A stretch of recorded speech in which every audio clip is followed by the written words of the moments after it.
So today we will discuss about the introductory class of microbiology. This is the first lecture of microbiology, introduction and history of microbiology. So what is microbiology? First you should understand what is microbiology. Microbiology is the branch of medicine and it's deal with the infectious agent causing disease to human beings. There are several type of microorganisms. There is a bacteria, virus, fungus. So these are comes under the umbrella of microbiology. So what are the our objectives of this chapter of this lecture? The end of the session, the student will be able to understand clinical microbiology terminologies and classification of microorganisms and brief history of the different type of the microorganism. So first you understand the different clinical terminology of microbiology. So deals with the study of microorganisms such called as microbiology, right? If we talk about the medical microbiology, it's a branch of medicine and where we study different causative agent of disease. We study the host and pathogen interaction, their diagnostic modalities for these infections and how to prevent these infectious agents. So first of all, you have to bacteria. The bacteria is the study of bacteria called bacteriology. So bacteriology में कौन से pathogen भी पढ़ाते हैं, उसमें सबसे ज़्यादा important होता है स्टेफाइलोकोकस, बहुत सारे इन्फेक्शन कॉज कराता है, स्ट्रेप्टोकोकस न्यूमोनिया कॉज कराता है, फिर साल्मोनेला क्या कॉज कराता है, typhoid fever and other one is Mycobacterium tuberculosis. Mycobacterium tuberculosis cause tuberculosis. The viruses. What are the viruses? Study of virus called virology. Virology examples are influenza, HIV, hepatitis, dengue virus. There different type of virus comes in the viruses category. Parasites. The study of parasite called parasitology, like Plasmodium. तो Plasmodium क्या cause कराता है, malaria. Then cestode different type of cestodes infections होते हैं, Taenia, solium Taenia, saginata and there different type of nematodes cause कराते हैं like. So what are the parasites? Parasite study of parasite called parasitology.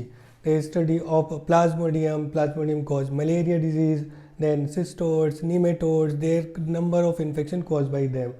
Next, fungi or fungus. The study of fungus called mycology.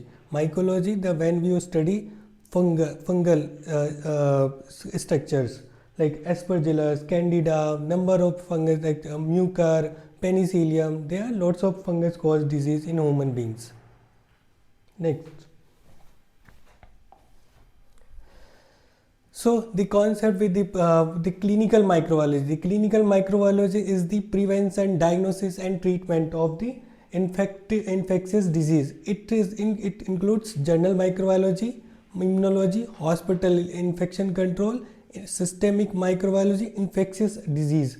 The infectious disease, let's talk about the Mycobacterium tuberculosis cause tuberculosis, HIV cause AIDS, hepatitis viruses cause hepatitis infection. So and there are lots of the infectious causative agent cause disease in human beings.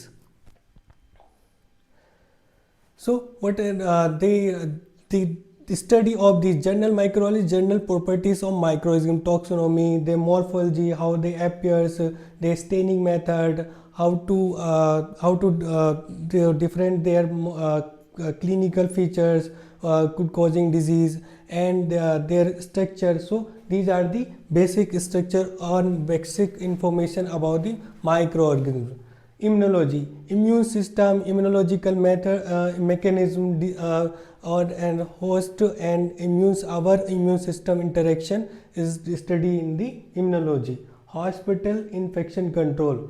This is a very important topic and nowadays is very burning topic. So we have to study the control measures to prevent the transmission of the infectious or communicable disease. Communicable disease those are जो communicate transmitted from one person to other person. by air, by fomites, by touching the surfaces. So there are lots of cause of the transmission or mode of infection from the infectious microorganism to human beings.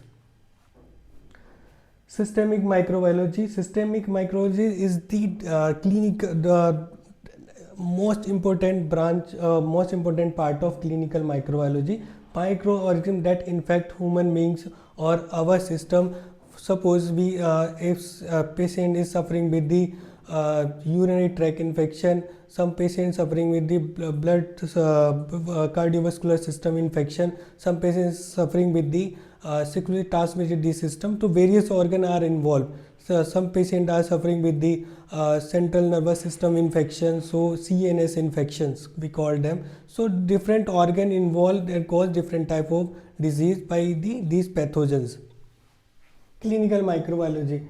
The clinical microbiology include the different type of the infections. They are classified into their clinical presentation, like bloodstream infection, cardiovascular system infection. The bloodstream and cardiovascular system infections are include those infection is rising from the upper circulatory system, like septicemia, bacteremia, endocarditis. These are the example of the bloodstream infections. Next, gastrointestinal and hepatobiliary system infection. Since these infections are include our GI tract is involved in these infection, our stomach, our intestines involvement. So these are infection called GI, gastrointestinal and hepatobiliary system infection. Like example is like diarrhea, dysentery. These are the food poisoning. These are the example of the gastrointestinal infection. And hepatitis involvement of our liver, biliary tract. So these are the systemic infections. Skin, soft tissue and musculoskeletal system infection. So those infections, the involvement of our skin, our soft tissue and our musculoskeletal system involvement, so we call them these type of infections. So they, for example, the impetigo, boils, after burning, the rising of infections, wound infections, and these are the various type of the skins and soft tissue infection. Lepra infection is also type of skin infection. Next is the central nervous system infection, involvement of our central nervous system, like meningitis, neurocysticercosis. These are the example of central nervous system infections. Respiratory tract infection, very good example of the SARS-CoV-2 infection is corona disease, which is one of the important example of these infection. And other one is the influenza infection, tuberculosis. These are the example of respiratory tract infections. Urinary tract infection, urinary tract involvement of our urinary tract, urethra, or our the kidney involvement. So these are the example of, these are the urinary tract infection. Example, Escherichia coli causing urinary tract infection, Pseudomonas, Klebsiella, and few viruses cause urinary tract infection to human beings. Genital tract infection. Genital tract infection, the infection involvement of the genital part of the body. So the example are syphilis, HIV, and vaginosis. These are the example of the sexually transmitted disease or genital tract infections. Next, infection of eye, ear, and our eye, ear, and our hair. See, these are the infection called the infection of the particular organ, involvement of part, like eye infection is called as one of the very prominent infection. Is the last one is the infection of eye, ear, and other organ. Those are the specific organ involvement when these infection rise. So example like eye infection, keratitis, conjunctivitis, ear, otitis media. These are the example of this specific organ involvement in these infections. Next, classification of microorganisms. Microorganisms, they are, I already told you, different type of microorganisms like fungus, parasite, bacteria, viruses. So how to differentiate these microorganisms? On the classification define the nuclear membrane. So the in major groups of the prokaryotes and eukaryotes, you know that bacteria are prokaryotes. Bacteria are prokaryotes, and parasite and fungus are the eukaryotes, and they are the bacteria are the unicellular mostly, and the fungus and parasite are multicellular or unicellular, they can be.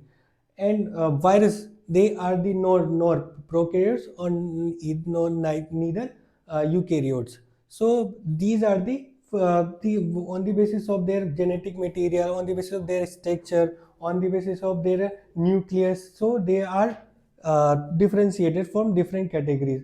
For example, on the basis of nucleus, the prokaryotes में bacteria like blue algae, these are they are diffuse, their proper nucleus membrane is absent. But in eukaryotes, they are well defined nucleus membrane. In nucleoles absent in the UK prokaryotes like bacteria and viruses, and in the eukaryotes they are present. Ribonucleoprotein is absent in the prokaryotes, but they are present in the eukaryotes. So the basic difference between eukaryotes, prokaryotes, you already told you in 10 plus 2 study. Cell division, in bacteria there is a binary fission, in the eukaryotes they mitosis and meiosis, these are the division of the cell formation. Chromosome, there is a one circular chromosome is present in the prokaryotes, but in eukaryotes many linear chromosome linkages is present in there. So these are the basic difference on the basis of their nucleus.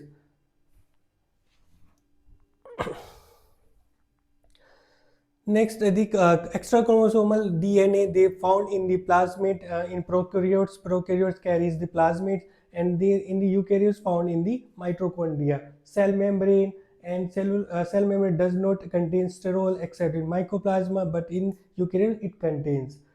Cellular organelles like mitochondria etc. absent in the prokaryotes but present in the eukaryotes.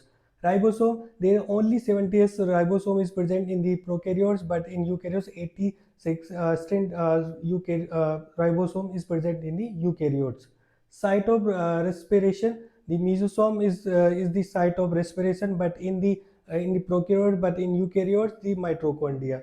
Pinocytosis is absent in the prokaryotes but present in the eukaryotes. So these are the basic difference on the basis cell structure or cell organs.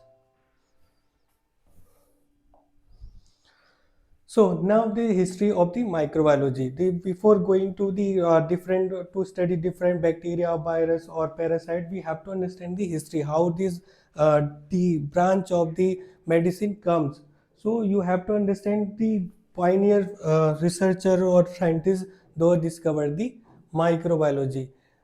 First, the Anthony Phillips van Leeuwenhoek is the first scientist to observe bacteria and other microorganisms using the single lens microscope. That time, the only single microscope invented by the Anthony Phillips van Leeuwenhoek, and that's why we call that time the era of rising microbiology is called the father of microbiology in ancient time.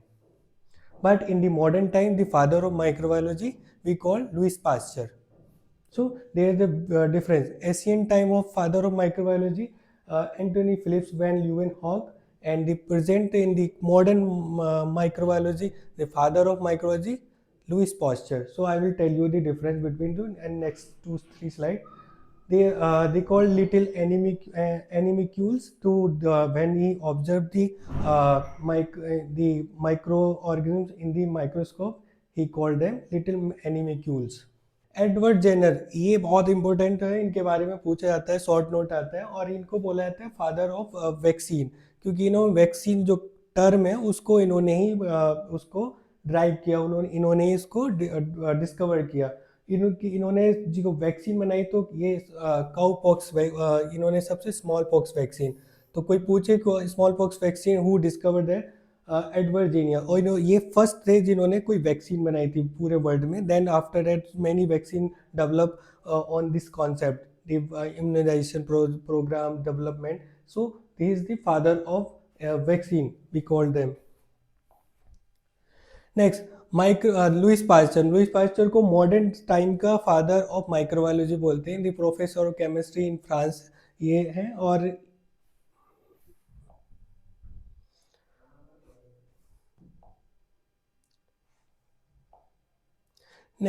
इनकी जो theory थी, इनका fermentation theory, जो सबसे पहले इन्होंने सब discover की फर्मेंटेशन थ्योरी, कि इन्होंने ईस्ट को लिया और इससे फर्मेंटेशन किया, और वो आज के वर्ल्ड वाइड ही उसको डिस्टिलरी प्लांट्स में आज भी यूज किया जाता है, पैक्ड फूड के लिए यूज किया जाता है. Fermentation is the milestone of the preservation of food. इन्होंने स्टरलाइजेशन टेक्निक को डेवलप किया, और sterilisation technique hot air oven and micro hot air oven and autoclave and steam steriliser, ये इन्होंने डेवलप किए सारे, इन्होंने इसका डिस्कवर किया. सो दैट्स वाई वी इनको कहते हैं स्टरलाइजेशन टेक्निक डेवलपमेंट और फादर ऑफ द स्टरलाइजेशन, कभी कभी ऐसे भी बोलते हैं. Pasteurisation of milk. Pasteurisation of milk आज भी यूज होता है कि मिल्क को स्टराइल करने के लिए पास्चराइजेशन के जो मेथड, होल्डर मेथड और flask method develop by the Louis Pasteur. Vaccine development against anthrax, cholera and rabies. The vaccine development में भी इन्होंने कंट्रीब्यूट किया. That's why we called him father of microbiology. इन्होंने disprove the theory of spontaneous generation और postulate germ theory of the disease. Germ theory का concept ये था कि कोई भी इन्फेक्शन हो रहा है तो एयर से हो रहा है, पानी से हो रहा है, कुछ भी हो रहा है.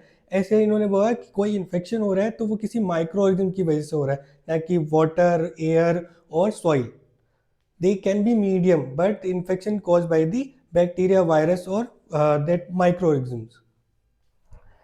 लिक्विड मीडिया कॉन्सेप्ट, पहली बार जो लिक्विड के बैक्टीरिया और वायरस को, किसी बैक्टीरिया को कैसे आइसोलेट करना है, उसकी जो टेक्निक डेवलप की, वो भी liquid media concept, growth of microzyme, वो भी लुइस पास्चर ने किया. Founder of the Pasteur Institute in Paris. Pasteur Institute world का सबसे बड़ा लार्जेस्ट रिसर्च सेंटर है, जहाँ आज भी बहुत सारी चीज़ों पर रिसर्च होता है, और पूरे वर्ल्ड में अब तक 17 से 18 पास्चर इंस्टीट्यूट स्टेबलाइज्ड है by this foundation.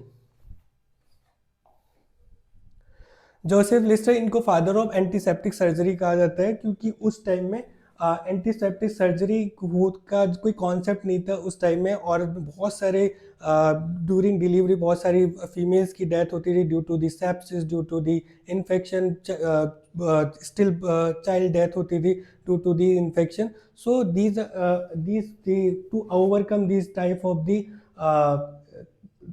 mortality in human beings और during surgical procedure, इसको प्रिवेंट करने के लिए इन्होंने डाइल्यूटेड कार्बोलिक एसिड को यूज किया to sterilise the instrument. And जो आफ्टर जो सर्जरी के बाद हम वूंड को क्लीन करते हैं, उसको क्लीन करने के लिए ये इन्होंने डिस्कवर किया. That's why we called him father of antiseptic surgery. Robert Koch को फादर ऑफ बैक्टीरियोलॉजी बोलते हैं, और फर्स्ट ये तो जिन्होंने कि पहला सॉलिड मीडिया को डिस्कवर किया और उसमें एक अगार सब्सटेंसेस यूज किया, एक सॉलिडिफाइंग एजेंट, जिसकी वजह से प्योर ग्रोथ ऑफ बैक्टीरिया हमें मिली. पता चला कि बैक्टीरिया को प्योर कैसे आइसोलेट करना है. उसके प्योर आइसोलेट होगा तो उसके बहुत सारे एडवांटेज हैं. वैक्सीन प्रिपरेशन कर सकते हैं, उसके डिफरेंट करेक्टरिस्टिक्स फीचर्स को के बारे में पता कर सकते हैं, एंटीजेनिक प्रॉपर्टीज के बारे में पता कर सकते हैं. So the first pure culture isolated by the Robert Koch of bacteria. इन्होंने डिस्कवर किया anthrax bacillus, tubercle bacilli and cholera bacilli भी इन्होंने ही डिस्कवर किए थे. और इनको hanging top preparation of motility, bacteria को मोटाइल है नॉन मोटाइल है, उसको जानने के लिए भी हम लोग इसको हैंगिंग डॉप प्रिपरेशन आज भी करते हैं बैक्टीरियोलॉजी लैब में. उससे पता चलता है कौन सा बैक्टीरिया कितना मोटाइल है, how much it is motile, और कोई बैक्टीरिया नॉन मोटाइल है तो कैसे पता करना है. तो hanging drop preparation. Introduce staining technique using aniline dyes. Aniline dyes पहले बहुत यूज होती थी, स्पेशली जब एक्रिडीन डाइज नहीं आई थी, तब इसको बहुत यूज करते थे to staining of the before the Gram stain technique discover.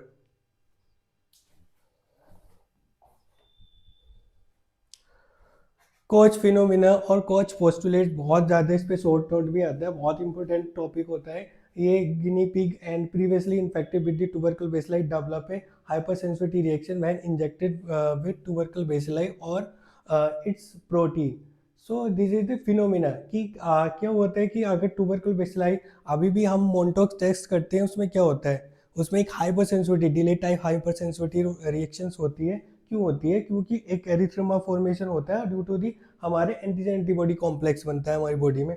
तो वो हाइपर सेंसिटिविटी रिएक्शन को फर्स्ट ऑब्जर्व इन्होंने किया था कि कोई बैक्टीरिया है, कोई वायरस है, इन्यूक्लिएट हो रहा है हमारी बॉडी में या फिर हमारे को इन्फेक्शन कर रहा है, तो उसके बाद हमारी बॉडी में एक इम्यून रिस्पॉन्स जनरेट होता है when injected with the tubercle bacilli to its protein. जब उसके प्रोटीन को इंजेक्ट करते हैं, तो वो कॉन्सेप्ट भी इन्होंने दिया था। Koch postulates, there four Koch postulates, ये पूछा जाता है, इस पे शॉर्ट नोट्स भी होता है कि क्या है कोच पोस्टुलेट्स। कोच पोस्टुलेट्स की थ्योरी है, उसके अंदर था कि microorganism constantly associate with the lesion of the disease, माने कि कोई भी माइक्रोऑर्गेनिज्म है वो उसके लीजन से एसोसिएट रहता है। अगर किसी को इन्फेक्शन है तो उसका माइक्रोऑर्गेनिज्म उसके लीजन में प्रेजेंट रहेगा और वो आइसोलेट हो जाएगा, उसको हम आइसोलेट कर सकते हैं। Isolate the microorganism pure culture, वो प्योर कल्चर में आइसोलेट हो सकता है। Same disease must be result when isolated from the microorganism inoculated into the suitable laboratory animal. जब वही microorganism causing the disease to human beings and when we उसको pure करके, pure culture करके और उसको फिर से इनोकुलेट करें किसी एनिमल के अंदर, लेबोरेटरी एनिमल में, तो सेम टाइप ऑफ डिजीज कर रहा है और उसको री आइसोलेट कर सकते हैं हम। Possibly to reisolate the organism in pure culture, तो वो जो री आइसोलेट कर सकते हैं from the animal in the pure culture form. तो ये चार कॉन्सेप्ट थे। उसके बाद एक इन एडिशन फिफ्थ कॉन्सेप्ट भी ऐड हुआ, उसमें क्या बताया कि was introduce subsequently state that antibody to the causative agent should be demonstrated in the patient serum. उसके अगेंस्ट जो एंटीबॉडी होंगी वो पेशेंट सीरम में प्रेजेंट होंगी। उसके जो जब कोई भी एंटीजन हमारी बॉडी में आता है, फॉरेन पार्टिकल आता है, तो इम्यून रिस्पॉन्स जनरेट होता है, तो corresponding antibody must be present in our inside the our body. तो ये कॉन्सेप्ट था कोच पोस्टुलेट्स में। तो कोच पोस्टुलेट्स में बहुत सारी डिसअप्रूव भी थ्योरी आई जो एक्सेप्शनल थे और जिन्होंने कहा कि ये डिसअप्रूव है। जैसे नीजीरिया है, नीजीरिया कोच पोस्टुलेट्स के कुछ पॉइंट्स को फुलफिल नहीं करते हैं। जैसे कि कोई भी नीजीरिया को तुमने आइसोलेट किया from the an infection of human beings, like Neisseria gonorrhoeae है, उसको तुमने किया किसी के सेक्सुअली ट्रांसमिटेड वुमेन से और मैन से, और उसको किसी एनिमल में न्यूक्लिएट किया, तो वहाँ पर वो इन्फेक्शन नहीं आएगा, वो इन्फेक्शन नहीं कॉज कराता है, वो स्ट्रिक्टली ह्यूमन बींग्स को इन्फेक्शन कॉज कराता है। तो यहाँ पर डिसअप्रूव हुआ। नेक माइकोबैक्टीरियम लेप्राबेसिलाई और Treponema pallidum can not be grow in the, ये आर्टिफिशियल मीडिया में ग्रो नहीं करते, तो इनको सॉलिड कल्चर में प्योर ग्रोथ में नहीं आइसोलेट कर सकते। तो यहाँ भी ये थ्योरी डिसअप्रूव हो गई। The father of chemotherapy, the first report acid fast nature of tuberculosis bacilli, इन्होंने ही बताया कि जो माइकोबैक्टीरियम ट्यूबरकुलोसिस होता है उसकी cell wall neither Gram positive nor Gram negative cell wall, it's a mycobacterium cell wall is acid fast cell wall. पर कुछ properties की ग्राम पॉजिटिव कोकाई से मैच करती हैं, ग्राम पॉजिटिव से सेल वॉल से मैच करती हैं, तो इसको ग्राम पॉजिटिव बैक्टीरिया भी कंसिडर करते हैं। But it's a purely acid फार nature in mycobacterium tuberculosis cell wall. Propose toxin antitoxin interaction called हर्लिच phenomena, इन्होंने टॉक्सिन एंटीटॉक्सिन फिनोमिना को इंट्रोड्यूस किया था कि जैसे टिटनेस होता है, टिटनेस जब किसी को इन्फेक्शन होता है तो एंटी टिटनेस, जब उसके टिटनेस के टॉक्सिन को हम उसको हीट करके उसको एक केमिकली उसको इन्हें एक्टिवेट करते हैं, तो उसको टॉक्सॉइड फॉर्म बनती है, और टॉक्सॉइड को से ही हम इसकी टिटनेस की वैक्सीन को प्रिपेयर करते हैं। तो toxoid develop anti toxin development, माने कि अगर उसको टॉक्सॉइड को हमने ह्यूमन बींग्स में एंटर किया तो उनसे एंटीबॉडी तो राइज होगी, बट उससे कोई इन्फेक्शन नहीं होगा further. That is the concept. For Hurlich's side chain theory of the antibody production chemotherapy, so already I told you the magic bullet इन्होंने कार्डियक साल्वेरम इज द कंपोनेंट था जो इन्होंने डिस्कवर किया और बहुत ट्रीटमेंट में यूज होता था एंटी इन्हें anti is when antibiotic were not discovered and ये सिफिलिस में बहुत ज़्यादा यूज़ होता था. अभी तो सिफिलिस में बहुत सारी ड्रग हो गई हैं लेकिन उस टाइम में this only treatment is available. We called पहले उस टाइम कहते थे इसको मैजिक बुलेट साल्वर्सन को.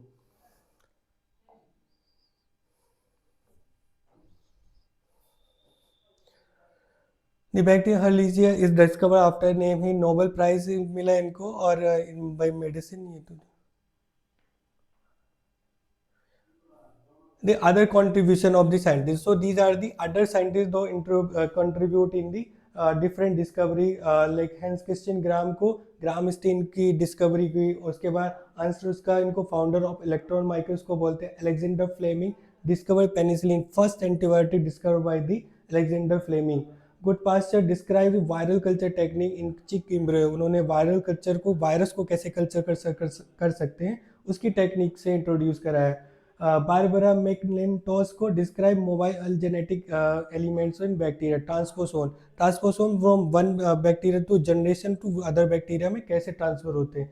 Walter Gilbert and Frederick Sanger DNA sequencing technique develop की. उसके बाद सीक्वेंसिंग करने के बाद पता चला कि इनके माइक्रोन के स्ट्रक्चर किस तरह के किस लिंकेज में होते हैं डीएनए आरएनए. कैरी बी मुलस इनको पीसीआर डिस्कवर किया इन्होंने. उनके बाद इनको भी नोबेल प्राइज मिला.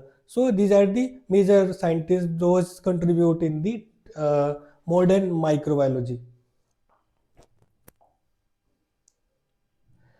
See, these are the other scientists. They discovered different type of the different stone developed the invented discovered the Staphylococcus aureus. Neither introduced Neisseria gonorrhea infections.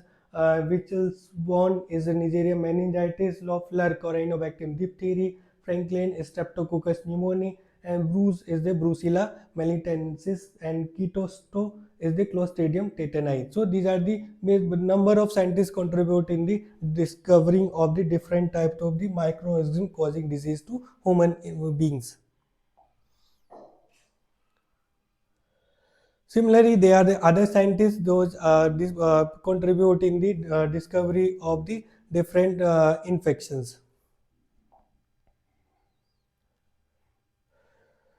The bacteria name after discoveries they are the Clave-Loeffler bacilli Corynebacterium diphtheria, Nocardi bacillus is the Corynebacterium pseudotuberculosis. So these are the Koch-Weak bacillus, Haemophilus aegypticus. So these are the scientists those contribute in the discovery of Anton Agent Mycoplasma pneumoniae. So battery bacillus Mycobacterium intracellular. So these contribute in the modern microbiology discovering these pathogenic microorganisms. They are the further contribution of the scientists you have to understand.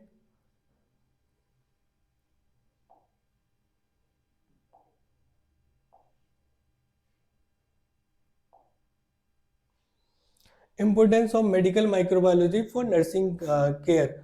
The fundamental of for infection and prevention और control. तो infection control prevention technique के बारे में aware होना और aware करना to the patient on patient attendant. तो उसका जो सबसे बड़ी रिस्पॉन्सिबिलिटी होती है वो नर्सिंग स्टाफ की होती है कि कोई पेशेंट आ रहा है. अभी डॉक्टर हर टाइम नहीं रहेगा तो नर्सिंग स्टाफ उनको अवेयर करेगा कि टच नहीं करना है, कुछ इस तरह से छूना नहीं है और उसको कुछ इस तरह का खिलाना नहीं है. तो वो अवेयरनेस जो डेवलप करनी है वो पूरी रिस्पॉन्सिबिलिटी नर्सिंग स्टाफ की रहती है. Understanding pathogen and disease process. अगर उस नर्सिंग स्टाफ को पता ही नहीं होगा कि पैथोजन कौन सा पैथोजन है, क्या इन्फेक्शन कर रहा है. किसी को ट्यूबरक्लोसिस है तो पता है कि कैसे ट्यूबरक्लोसिस ट्रांसमिट होता है from one person to through the air और एयर ड्रॉपलेट. तो मास्क लगाना है, उसका इन्फॉर्मेशन उसकी अवेयरनेस किसको होना चाहिए, मास्क कैसे यूज करना है, किसको मास्क लगा के जाना है मिलने के लिए पेशेंट को. तो वो जो सारी एक मेजरमेंट होते हैं प्रिवेंटिव मेजरमेंट, तो उसके लिए पहले डिजीज और पैथोजन के बारे में इंफॉर्मेशन होना बहुत ज़रूरी है. Next, enhance patient safety and equality care. Enhance ये सारी जब चीज़ें हैं उसको थोड़ा अवेयरनेस है पे से उसको नर्सिंग स्टाफ को, देन वो क्या करेंगे इसको वो enhance patient safety and quality care, वो इसकी पेशेंट सेफ्टी को इन्हांस करेंगे और एक क्वालिटी केयर जो पेशेंट को नीड होती है उसको किसी तरह का और इन्फेक्शन ना हो जाए, हॉस्पिटल एक्वायर्ड इन्फेक्शन ना हो जाए, उससे भी उसको प्रिवेंट करेंगे। Immunisation the public health and professional safety, वो क्या होता है जो नर्सिंग स्टाफ है वहाँ पर बहुत सारे उनको कम्युनिटी में भी बहुत इंपॉर्टेंट रोल होता है कि उसको इन्फॉर्मेशन देना है कम्युनिटी में कि ये इन्फेक्शन ज़्यादा अभी इस पर्टिकुलर एरिया में हो रहा है, इसका आउटब्रेक हो रहा है, पानी साफ पीना है, ये होना है, किसी कहीं पर ज़्यादा डायरिया के इन्फेक्शन हो रहे हैं तो क्या वहाँ बताया था कि साफ पानी पीना है और मतलब हाथ धो के खाना खाना है। तो ये सारे प्रिवेंटिव मेजर्स, इम्यूनाइजेशन, अगर वहाँ पर डायरिया का इन्फेक्शन हो रहा है तो इम्यूनाइजेशन हो रहा है, डीपीटी वगैरह लग रही है नहीं लग रही है, तो ये सारी इन्फॉर्मेशन नर्सिंग स्टाफ को कम्युनिटी में वो करनी होती है, सर्कुलेट करनी होती है, वो एक रिस्पॉन्सिबिलिटी होती है। Early recognition of the emerging infection, early recognition means the कोई आउटब्रेक कहीं हो रहा है तो उसके बारे में एक जो नर्सिंग स्टाफ है, जो भी कम्युनिटी हेल्थ वर्कर्स हैं, उनको पता होना चाहिए कि कौन से इमर्जिंग इन्फेक्शन हो रहे हैं। लाइक कुछ कुछ जगह है कि बीच में आया कि वो हो रहा है सार्स कोव 2 का नया इन्फेक्शन आउटब्रेक हो गया, तो उसके बारे में पता होना चाहिए कि कौन से क्या क्या प्रिवेंटिव मेजर्स हैं, किस तरह का इन्फेक्शन है, किस तरह से मोड ऑफ इन्फेक्शन क्या है इसके, किस तरह से पैथोजेनेसिस क्या है, सिम्टम्स क्या है, क्लिनिकल फीचर्स क्या है। तो ये सारी इन्फॉर्मेशन ही जो भी स्टाफ एक हेल्थ केयर वर्कर्स उनको पता होनी चाहिए। Protection from the occupational exposure, ये बहुत इंपॉर्टेंट है। हेल्थ केयर वर्कर्स बहुत ज़्यादा सेंसिटिव होते हैं towards the occupational exposure, like hepatitis, SCV, HIV. कोई पेशेंट है उसके लिखा तो नहीं रहता है वो पॉजिटिव विद एचआईवी एससीवी, और minute amount of the blood और जो भी फ्लूइड्स रहता है उससे इन्फेक्शन ट्रांसमिटेड हो सकता है। स्पेशली हेल्थ केयर वर्कर्स बहुत वनरेबल रहते हैं टू दिस इन्फेक्शन। अगर उनको पता है लेकिन उनको ये प्रिवेंटिव मेजर्स जो उनको लेने हैं, एक स्टैंडर्ड गाइडलाइन फॉलो कर रहे हैं, तो वो इनसे बच सकते हैं। तो उनको पता होना चाहिए कि स्टैंडर्ड प्रिकॉशंस क्या होते हैं जो लेने ही चाहिए एवरी टाइम जब अटेंडिंग अ पेशेंट। तो ये सारी गाइडलाइन है। Strengthening evidence based nursing practice, evidence based nursing practice means कि वो must be enough enough aware about the infection, there the antibiotic, those are infecting with the other patient, sometimes hospital acquired infection होते हैं, एक patient को हुआ फिर दूसरे को हो गया, तो वो सारी अवेयरनेस होनी चाहिए, उसकी एक सीट तैयार होनी चाहिए कि यहाँ पर आउटब्रेक हो रहा है, यहाँ पर क्या है, उसकी रिपोर्टिंग प्रॉपर होनी चाहिए। ये सारी चीज़ें नर्सिंग स्टाफ और जो भी हेल्थ केयर वर्कर्स हैं उनकी रहती है। Aseptic technique and the hand hygiene, hand hygiene important है, हैंड हाइजीन खुद के लिए भी इंपॉर्टेंट है, you are attending a patient तो वो उसके लिए भी ज़रूरी है, इसका एक सेपरेट लेक्चर करेंगे। Safe specimen collection and handling, specimen collection safe होना चाहिए क्योंकि एक्यूपेशनल एक्सपोजर ना हो जाए किसी और इन्फेक्शन से हमें और किसी चीज़ से, तो वो उसकी एक प्रॉपर टेक्निक फॉलो करनी चाहिए। ब्लड कलेक्शन कैसे करना है उसकी स्टैंडर्ड गाइडलाइन फॉलो करनी चाहिए, या अदर बोर्ड जो भी स्पेसिमेन हम कलेक्ट कर रहे हैं उसके के बारे में हमें पूरी जानकारी होनी चाहिए। Anti microbial stewardship programme and resistance awareness, तो anti microbial stewardship programme is the, जो एंटीबायोटिक रेजिस्टेंट बढ़ रहा है पूरे वर्ल्ड में, हमारी कंट्री में भी, उसको प्रिवेंट करने के मेजर्स हैं कि उसको कैसे प्रिवेंट कर सकते हैं। उसके लिए हमें राइट डोज क्या है पेशेंट की, हमें राइट टाइम क्या है, उसको पेशेंट को जो डोज चल रही है वो कहीं मिस अब्यूज़ तो ड्रग नहीं कर रहा है कि वो ड्रग को ले ही नहीं रहा है, मतलब कभी ले रहा है कभी नहीं ले रहा है, तो उसको भी टाइम से देखना है। ये सारी अवेयरनेस उनको देनी है जो भी पेशेंट हैं और कम्युनिटी में, तो ये सब पता होना चाहिए हेल्थ केयर वर्कर्स को to control the antimicrobial resistance. Prevention of health care associated infection, ये सारे कंट्रीब्यूट करते हैं। अगर एक इवेंट जो भी हेल्थ केयर स्टाफ होगा वो क्या करेगा, वो प्रिवेंट करेगा हेल्थ हॉस्पिटल एक्वायर्ड इन्फेक्शन। ये बहुत तरह के हॉस्पिटल एक्वायर्ड इन्फेक्शन होते हैं जो हमारे कंट्री में नहीं पूरे वर्ल्ड वाइड वो 10 to 20% किसी भी हॉस्पिटल साइट में मिलते हैं, और उसको कंट्रोल करना बहुत ज़रूरी है। स्पेशली जो भी इंटेंसिव केयर यूनिट है या फिर ऑपरेशनल थिएटर है, वहाँ पर इस तरह के इन्फेक्शन जीरो टॉलरेंस पॉलिसी के साथ इनको कंट्रोल करना इट इज़ वेरी नेसेसरी.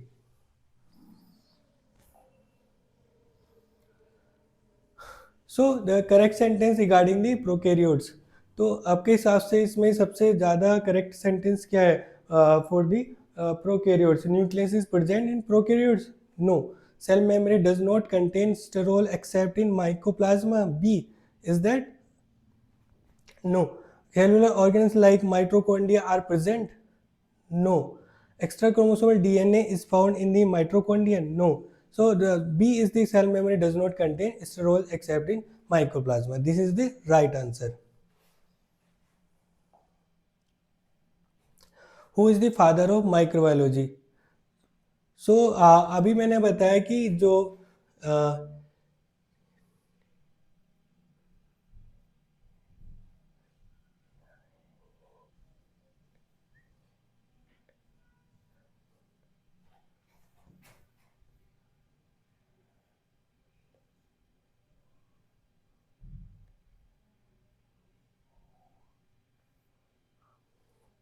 तो एशियन माइक्रोबायोलॉजी के फादर इनको बोलेंगे और मॉडर्न माइक्रोबायोलॉजी के फादर इनको बोलेंगे. तो ये डिफरेंस हमें पता होना चाहिए इनको.